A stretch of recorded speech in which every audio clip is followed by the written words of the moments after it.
আমাদের প্রেমের কথা চ্যানেলটির সকল প্রকারের পাঠ গল্প দেখতে আমাদের চ্যানেলটি সাবস্ক্রাইব করে পাশে থাকা বেল আইকনে ক্লিক করুন। তুমি জাহাজ ঘাটে যাওনি? যেতে পারলাম কই, তোমার রাজ্যের নেকড়েরা একটু বেশি ভালোবেসে ফেলেছে আমাকে, তাই যেতে দিল না।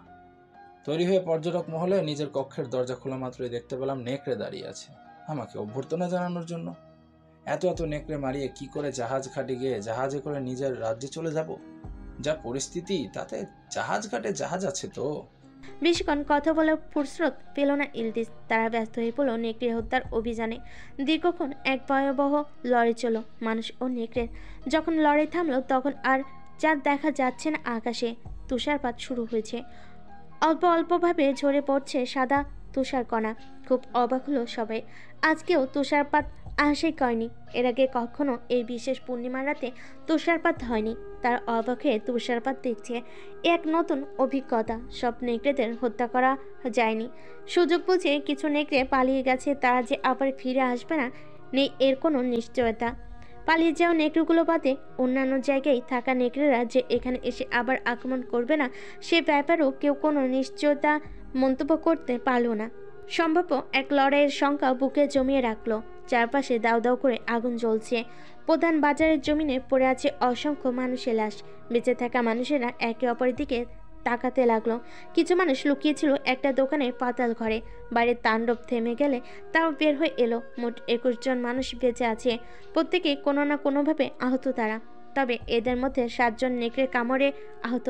তারা যন্ত্রণায় কাতরাচ্ছে। নামিরা ওই জীবিত মানুষগুলোর ভিতর নিজের পরিচিত মুখগুলো খুঁজছে এবং পরিচিত মুখগুলো দেখতে পাচ্ছে সে। ওমর আলী ইলদিজ আধার কাজেমা মহল পরিচালক বাদ্যকর নাবাহান আলী দুজন বন্ধু। থমকে গেল নামিরা। সব মানুষগুলোর উপর দ্রুত ঘুরতে লাগলো তার চোখের দৃষ্টি। বোন তোয়াফা কোথায়? নামিরার খেয়াল হওয়ার পর আলীও খেয়াল করলো তোয়াফা নেই তাদের মাঝে। আলী বলে উঠল, বোন তোফা কোথায়? সে উন্মাদ হয়ে খুঁজতে শুরু করলো তোয়াফাকে আর ডাকতে লাগলো। নামিরাও ব্যস্ত হয়ে পড়লো তোয়াফাকে খুঁজতে। তাদের দুজনের মনে একটা নিষ্ঠুর সত্যের উকিঝুঁকি শুরু হলো। লাশগুলোর ভিড়ে তারা খুঁজে বেড়াচ্ছে তোয়াফাকে।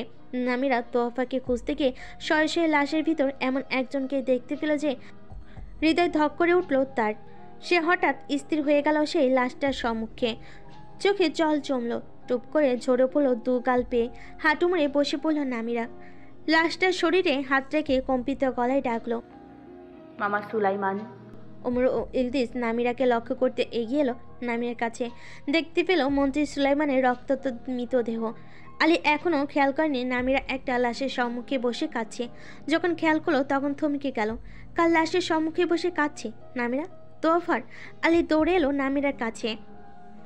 অনল প্রভাই দেখলো তোয়াফা নয়, অন্য কেউ। সেই অন্য কেউটাও তার খুব আপনজন, তার পিতা। বসে পড়ল আলী। হৃদয় দ্বিখণ্ডিত করে দিল কেউ যেন। গভীর বেদনায় ডেকে উঠল, আব্বুজান। পিতার এক হাত তুলে নিল আলী। হাতটা কপালে ঠেকে হাউমাউ করে কেঁদে উঠল। তার কান্নার ধ্বনি মিশে যেতে লাগলো বাতাসে। আলী হঠাৎ থেমে গেল। মনে পড়ল তোয়াফার কথা। সে বাবার হাত ছেড়ে দিয়ে উঠে দাঁড়ালো। আবারও খুঁজতে শুরু করলো উন্মাদের মতো। সে পেল তোয়াফাকে। তোয়াফা উপ হয়ে পড়ে আছে নিথর দেহ। দেখে বোঝার উপায় নেই ওটা তোয়াফা। আলী পোশাক দেখে চিনতে পারলো। ডেকে উঠল, বোন তোফা। নামিরাও ছুটে গেল সেদিকে। আলী নিজের দিকে ফেরালো তোয়াফাকে। নামিরাও এসে বসেছে আলীর পাশে। যেন ভাবে স্থির হয়ে পড়েছিল। মনে হচ্ছিল তোয়াফা মৃত, কিন্তু না, বেঁচে আছে। কিন্তু তার অবস্থা এতই করুণ যে দেখে বোঝা যাচ্ছে সে শীঘ্রই মারা যাবে। আলী আবারও ভয় কাতরতা নিয়ে ডাকলো, বোন তোফা। তোফা নিজের রক্তমাখা কাঁপা কাঁপা দুর্বল হস্তটি বাড়িয়ে আলীর গাল স্পর্শ করলো। ক্ষীণ গলায় বলল, বেঁচে আছো ভাই? বেঁচে আছি। এভাবেই বেঁচে থেকো আলী। তোমাকে বাঁচতে হবে, অনেক অনেক দিন বাঁচতে হবে।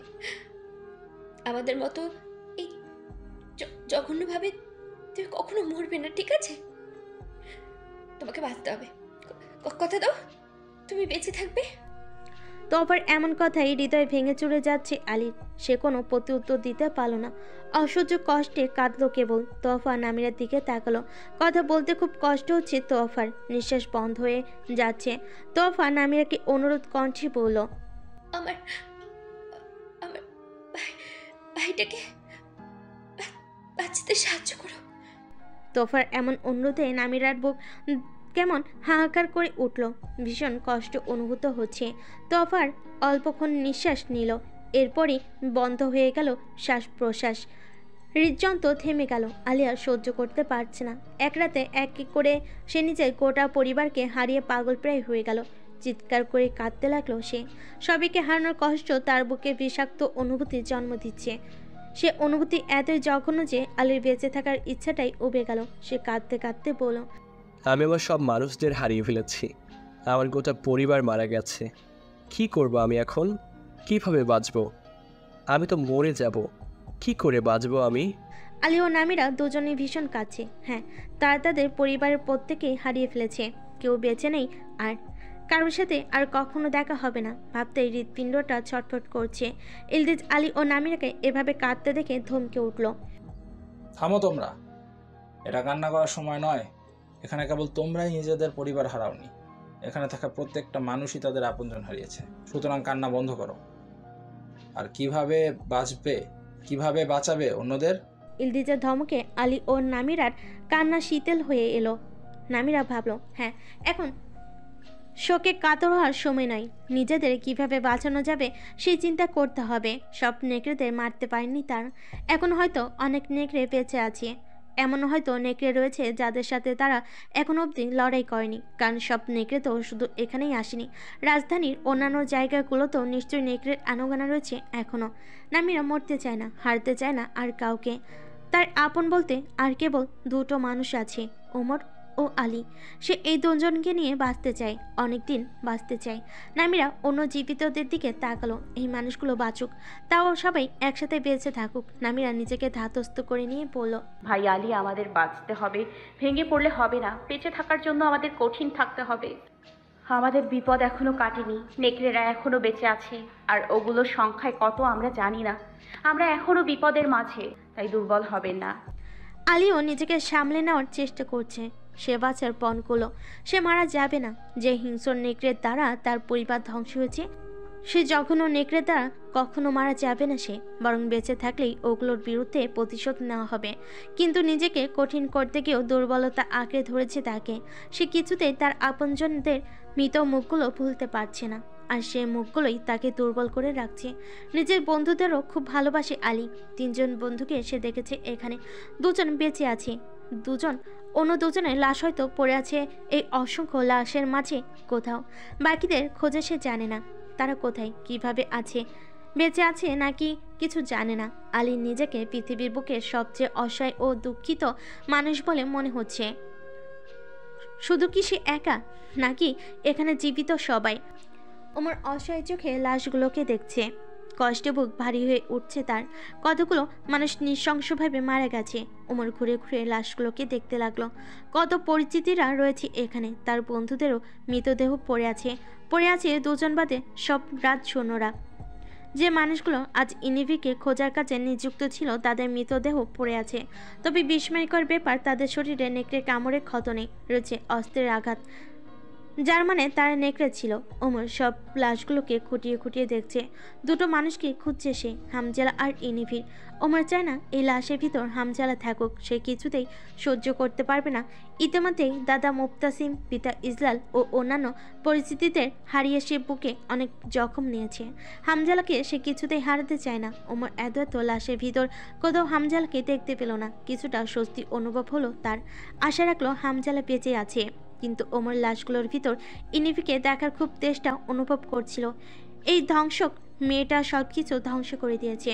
হাজার মানুষের জীবন ধ্বংসকারী এই মেয়েটার অবশ্যই মৃত্যু হওয়া অনিবার্য। এত মানুষের প্রাণ কেড়ে আর কিছুতেই বেঁচে থাকার অধিকার নেই ওর। কোথায় গেছে শয়তানটা? ওকে হত্যা করতে হবে। ওমর আশপাশে তাকাতে লাগলো। কোথায় খুঁজবে, কোথায় থাকতে পারে? তার একদমই প্রস্তুত ছিল না আজ রাতের ওই ঘটনার জন্য। তার নেকড়ে দমনের জন্য ব্যবস্থা গ্রহণ করেছিল, অথচ অতর্কিক আজ রাতে নেকড়ের এমন হিংস্র হয়ে ওঠা তাদের শেষ করে দিয়েছে প্রায়। ওমর হঠাৎ বলে উঠল, ইনিভিরকে খুঁজে বের করতে হবে। এখানে ওর লাশ নেই। ও বেঁচে থাকলে ওকে হত্যা করতে হবে, ওর মৃত্যু প্রাপ্য। তার উপায় নেই ওমর, ওকে খুঁজতে গেলে আমরা বিপদে পড়ব। এই রাজ্যটা এখন একদমই নিরাপদ নয়। আমাদের উচিত এই মুহূর্তে এই রাজ্য ত্যাগ করা। যে কোনো সময় আবার নেকড়েরা হামলা করতে পারে। আমাদের কাছে লোকবল নেই বেশি। যারা বেঁচে আছে তারা সবাই লড়াইয়েও পারদর্শী নয়। যদি সত্যি সত্যি আবার নেকড়ের হামলার শিকার হতে হয়, তবে জীবিতদের ভিতরেও অনেকে মৃত হয়ে যাবে। আমাদের অতি শীঘ্রই এই রাজ্য ছেড়ে দিতে হবে। তুমি চলে যাও ইলদিজ, তোমার কোনো পিছু টান নেই।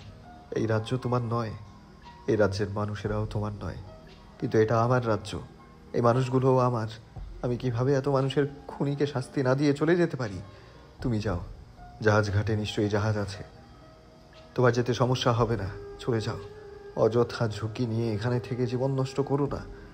আর এই মানুষগুলো, এরা খুব কষ্ট করে লড়াই করে বেঁচে আছে। তোমার জন্য কি তারা মারা যাবে? আমি কাউকে আটকে রাখছি না, তুমি সবাইকে নিয়ে যাও। দেখে রেখো একটু, কিন্তু আমি যেতে পারবো না। আপনি যেতে পারবেন না মানে? আপনাকে অবশ্যই যেতে হবে। আপনি আর একা নন, নিজের ইচ্ছা মতো সিদ্ধান্ত নিতে পারেন না। আপনি আমাকে কথা দিয়েছিলেন আপনি বেঁচে থাকবেন, আপনাকে আমার সাথে বাঁচতেই হবে। আপনি একা এখানে থাকলে বাঁচতে পারবেন না।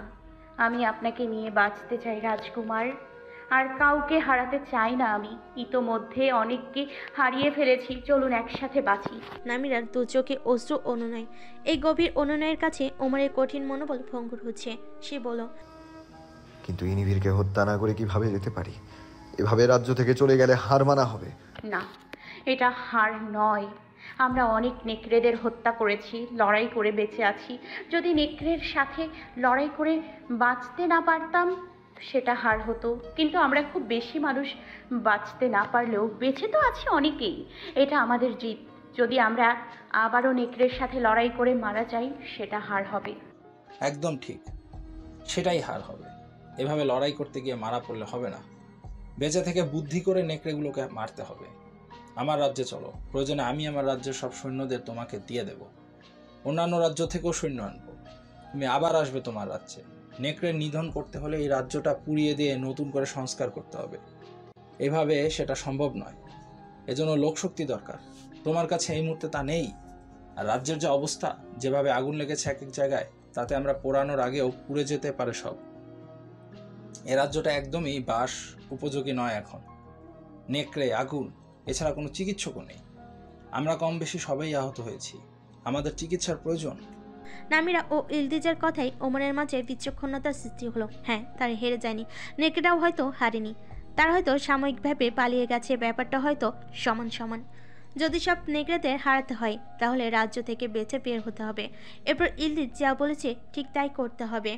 গোটা রাজ্যকে পুড়িয়ে দিলেই কোনো নেকড়েদের বেঁচে থাকার সম্ভাবনা থাকবে না। এরপর রাজ্যটাকে আবার নেকড়ে মুক্তভাবে আস্তে আস্তে গড়ে তুলতে হবে। কিন্তু চিন্তা একটাই, ইনিভি বা অন্য নেকড়েরা যদি তার আগে এই রাজ্য থেকে অন্য কোথাও চলে যায়। ওমর ইলদিজ ও নামিরা কথায় সম্মত হয়ে বলল, ঠিক আছে, আমরা আপাতত এই রাজ্য থেকে চলে যাব, পুরোপুরিভাবে নেকড়ে নিশ্চিহ্ন করার জন্য। সবে ওমরের সিদ্ধান্তে খুশি হলো। ইলদিজ বলল, কিন্তু আমি নেকড়ের কামড়ে আহতদের সাথে নিতে পারবো না। ওমর বুঝতে পারল ইলদিজ এ কথা কেন বলছে। নেকড়ের কামড় খাওয়ার পরিণতি নেকড়ে হওয়া, এদেরকে সাথে নিলে ইউনামের জন্য ব্যাপারটা ঝুঁকির হয়ে যাবে। ওমর তাই ইলদিজের কথার বিরোধিতা করতে পারল না। কানে হঠাৎ দূর থেকে ভেসে এলো নেকড়েদের গর্জন। সবাই কেঁপে উঠল ভয়ে। ইলদিজ বলল, সময় নেই, আমাদের এখনই জাহাজঘাটের উদ্দেশ্যে যেতে হবে। পারলে কয়েকটা ক্যারিজের ব্যবস্থা করো। জীবিত মানুষরা ইলদিজের কথায় ব্যস্ত হয়ে পড়ল ক্যারেজ খুঁজতে।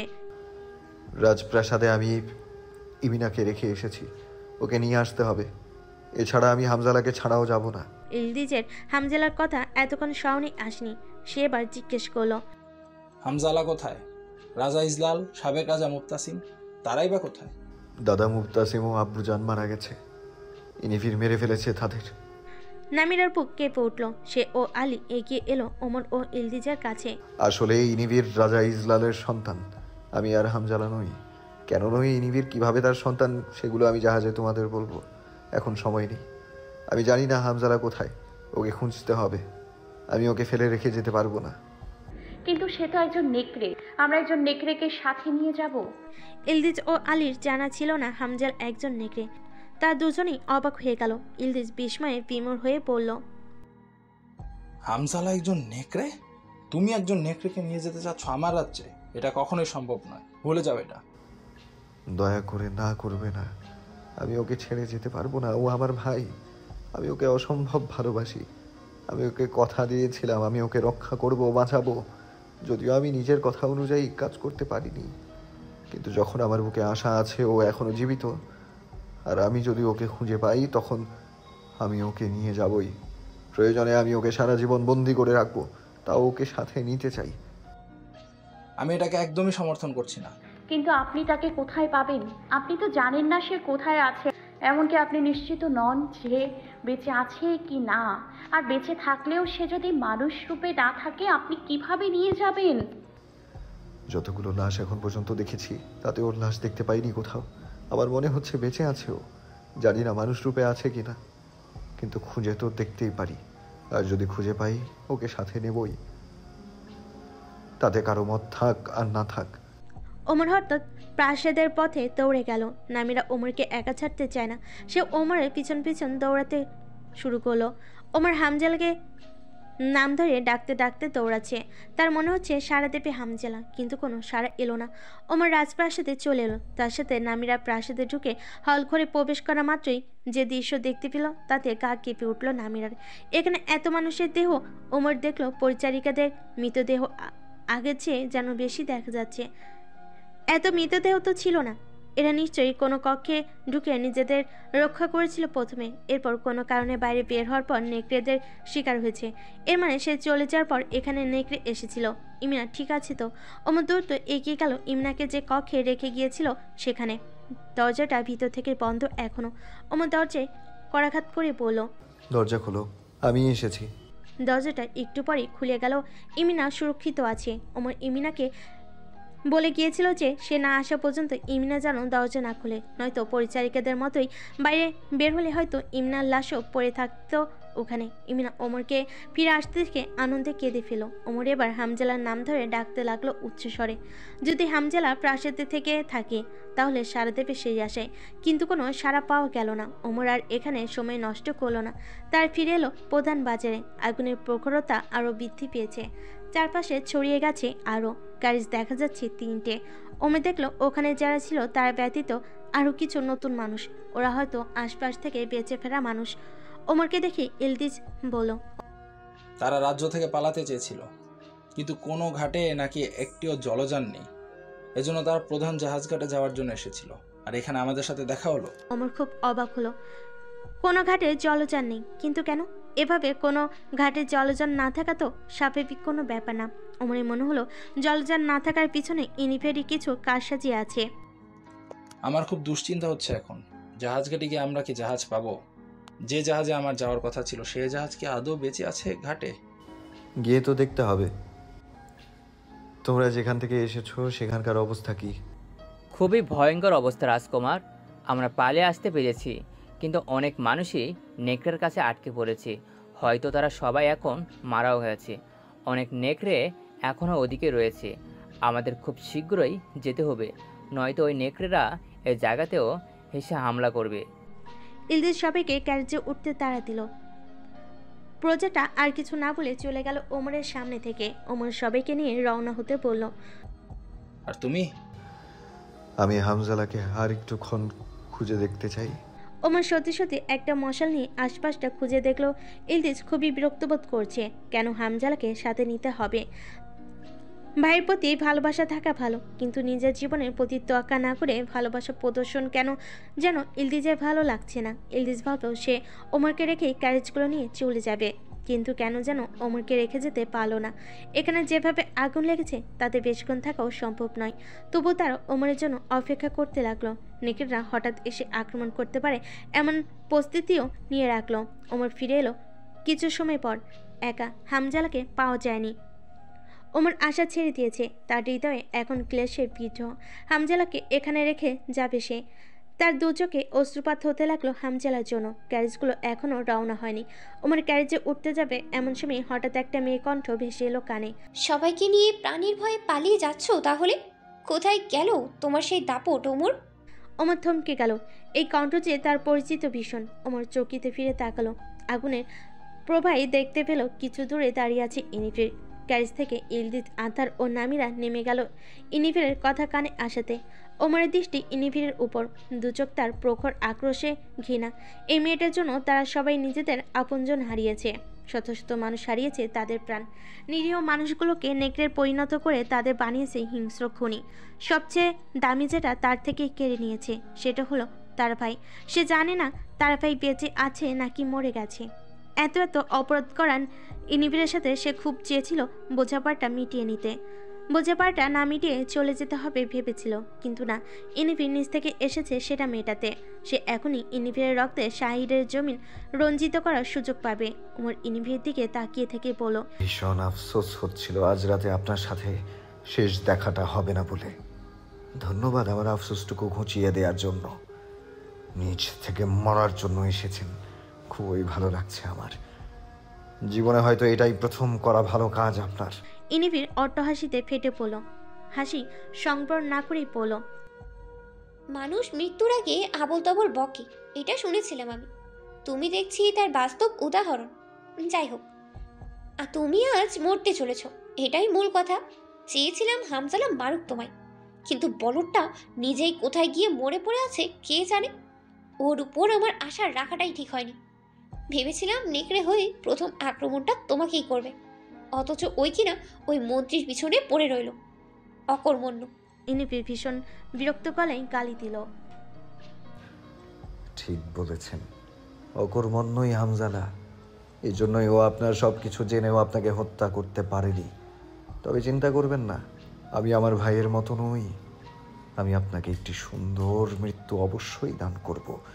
আশা করছি আপনি আমার মৃত্যু উপভোগ করবেন।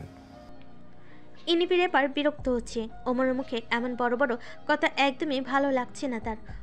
অমন কথা শুধু তার মুখেই মানায়, কারণ সেই বলার যোগ্য।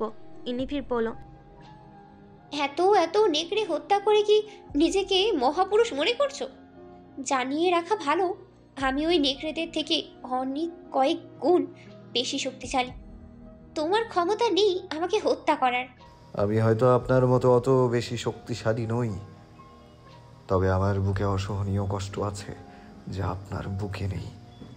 আর এই কষ্ট আমাকে আপনার থেকে বেশি হিংস্র করে তোলার জন্য যথেষ্ট। আজ আপনি মরবেনই। অবশ্যই আজ তাকে মরতে হবে। সে যা কিছু করেছে তারপর সে বেঁচে থাকার যোগ্যই নয়। তাকে হত্যা না করলে বরং অন্যায় হবে। ইনিফির রাগত চোখে নামিরার দিকে তাকিয়ে থেকে বলল, তোমরা সবাই বড্ড বেশি কথা বলো, কান পচে যাচ্ছে শুনে। নামিরা ইনিফিরকে আরেকটু বেশি জ্বালাতে গিয়ে বলল, রূপোর আঘাত আপনার বেশি প্রিয়, তাই না ইনিভির? বাহ, এই ব্যাপারটাও ধরে ফেলেছো। তাহলে তো আর কিছু ধরে ফেলার আগেই তোমাকে মেরে ফেলতে হয়। ইনিফির এগিয়ে আসতে শুরু করলো। হেঁটে আসতে আসতে একটা নেকড়েতে পরিণত হলো সে। দুশলমে আবৃত একটি বিশাল দেহী নেকড়ে, যার দু চোখে হিংস্রতা জ্বলজ্বল করছে। তুষার পড়ছে, জ্বলছে আগুনও।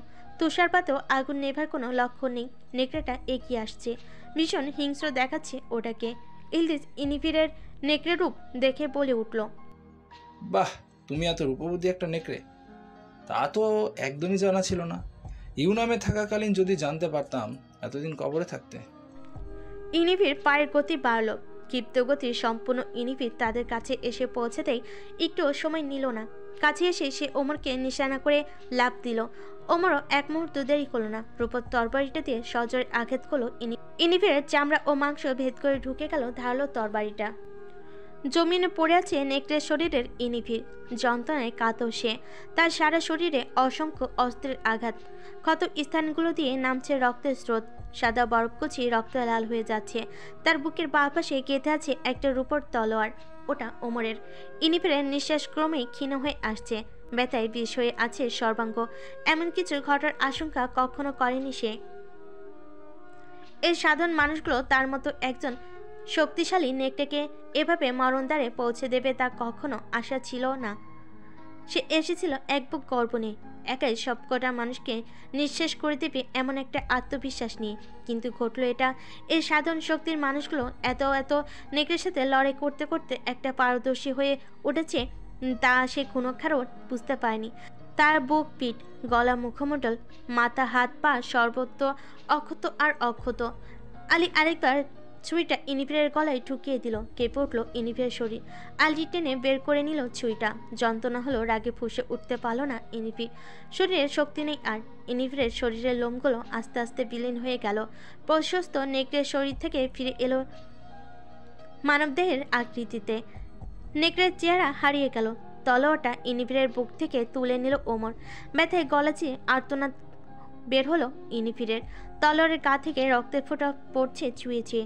ওমর যন্ত্রণায় কাতর ইনিফির দিকে তাকিয়ে থেকে বলল, রাজা ইজলাল যা করেছিল তা অবশ্যই অন্যায় ছিল, জঘন্য পাপ ছিল, কিন্তু তুমি সেসবের প্রতিশোধ নিতে যা করেছো তা সব অন্যায়কে ছাড়িয়ে গেছে। তুমি একজনের অন্যায় শাস্তি এই রাজ্যের প্রত্যেকটা নিরীহ মানুষকে দিয়েছো। ঠিক করনি। এত মানুষের প্রাণ কেড়ে, চোখের জল ছড়িয়ে, হৃদয় ভেঙে তোমার বেঁচে থাকা অন্যায়। বিদায় ইনিফির।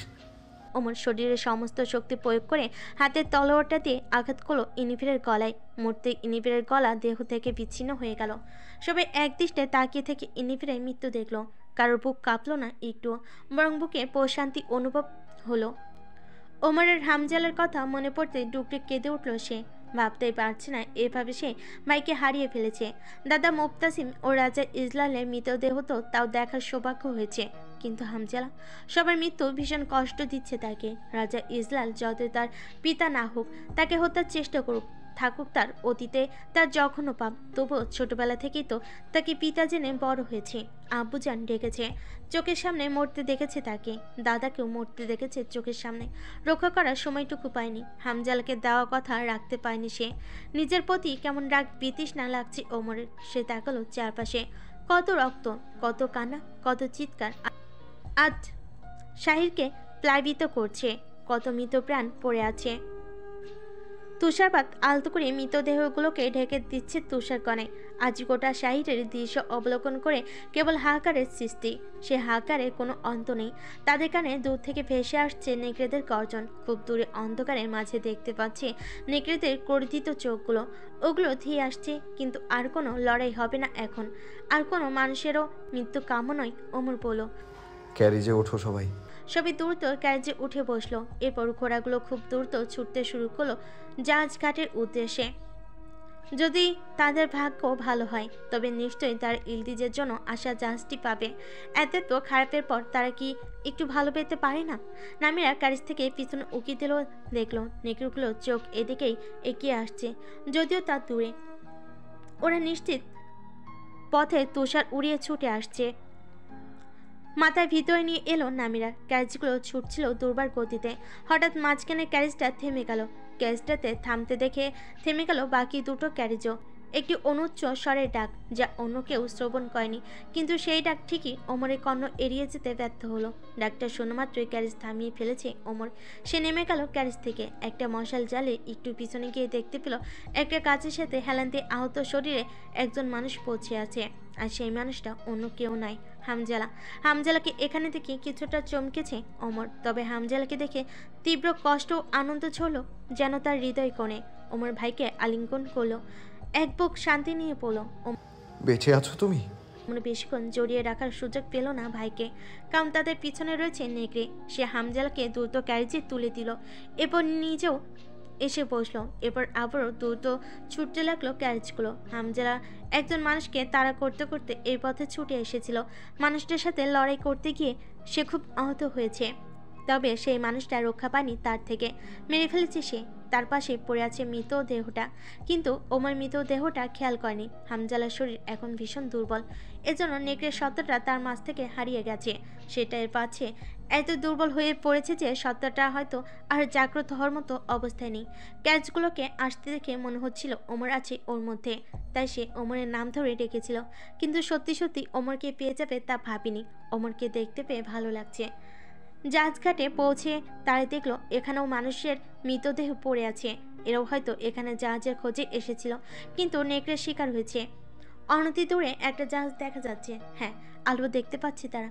জাহাজটা এখানে স্থির। আশা জেগে উঠল জীবিত প্রাণগুলোর ভিতর। ওই জাহাজটাই আসলে ইলদিজকে ইউনামে নিয়ে যাওয়ার জন্য আসার জাহাজটি। তারা যখন জাহাজ নিয়ে এসেছিল তখন পাড়ে নেকড়ে আর মানুষের লড়াই দেখে চিৎকার শুনে আর জাহাজ ফেরায়নি ঘাটে, চলে যায়নি স্থল থেকে। কিছুটা দূরে অবস্থান করে আছে জাহাজ নিয়ে। যদি কোনো যাত্রী আসে সেই আশায়। তারা বুঝতে পারছিল খুব খারাপ কিছু ঘটছে রাজ্যের ভিতর। আগুন জ্বলছে রাজ্যটাই। জাহাজে থাকা লোকেরা হঠাৎ লক্ষ্য করলো জাহাজ ঘাটে আগুন জ্বলছে। তা দেখে মনে হচ্ছে মশালের আগুন। ডাকাডাকির শব্দ কানে এলো তাদের। ঘাটে থাকা মানুষেরা তাদের ডাকছে। তারা জাহাজটি এগিয়ে নিতে লাগলো পাড়ের দিকে। কাছাকাছি আসার পর রাজকুমার ওমরের কণ্ঠস্বর চিনতে পারলো তারা। ওদিকে জাহাজ এসে ভেড়াতে যতটুকু সময় অতিবাহিত হলো তার মাঝে নেকড়েরা এসে পড়েছে তাদের কাছাকাছি। আবারও নেকড়ের সাথে লড়াই শুরু হলো।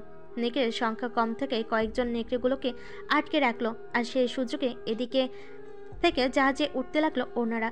এমন লড়াইপূর্ণ অবস্থা দেখে জাহাজ হয়তো না ফিরেই চলে যেত, কিন্তু রাজকুমার থাকেই তারও উপেক্ষা করতে পারল না তাকে ও তার সঙ্গীদের। নেকড়ের সাথে ঘটা লড়াই আলীর একটি বন্ধু, একজন সৈন্য ও একজন সাধারণ প্রজা উঠতে পারল না জাহাজে। ঘাটেই তাদের মৃত্যু ঘটল নেকড়ের হাতে। এখানে সে এভাবে আবার 3 জন মানুষকে হারিয়ে সবার মন বিষাদপূর্ণ হয়ে উঠল। ইলদিজ হামজালাকে তুলতে চাচ্ছিল না জাহাজে, কিন্তু ওমর কারোর কথাকে মূল্যায়ন না করে হামজালাকে তুলল। হামজালা জাহাজে উঠে ইলদিজকে আশ্বস্ত করে বলল,